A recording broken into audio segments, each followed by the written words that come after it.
அந்த எப்படி ரீலில் வரும்போது, இன்ஸ்டாகிராமில் வரும்போது, சினிமாவில் டைலாக் வரும்போது எப்படி பார்க்கின்றவர்கள் உணர்ச்சி வசப்பட வேண்டுமோ அதை போல நன்றி கூறுகின்ற அந்த மக்களிடத்திலேயும் உணர்ச்சி வசப்பட வேண்டும் என்பதற்காக அவர் தீர்ந்து போன கட்சி, தீய கட்சி, தூர்ந்து போன கட்சி எதோ சொல்றாரு. எங்களுக்கு ஒன்றும் புரியல.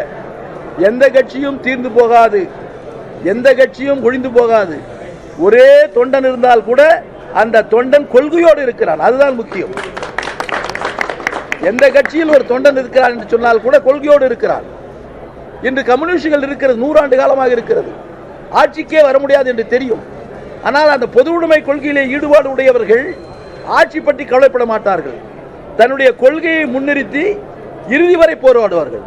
அதே போல்தான் அனைத்திந்திய அண்ணா திராவிட முன்னேற்ற கழக தொண்டனும் இறுதி வரை போராடுவார். இதெல்லாம் அவருக்கு தெரியாது, இதெல்லாம் அவருக்கு தெரியறதுக்கு வாய்ப்பு இல்லை.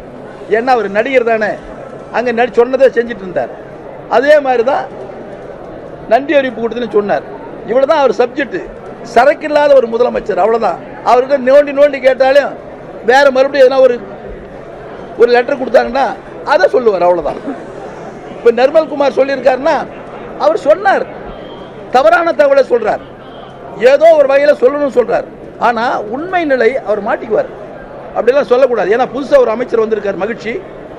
ஏன்னா உங்களுடைய ஊடகங்களை, நண்பர்களை நேரடியாக சந்திக்கும் போது ரொம்ப கவனமாக வார்த்தைகளை விடணும்.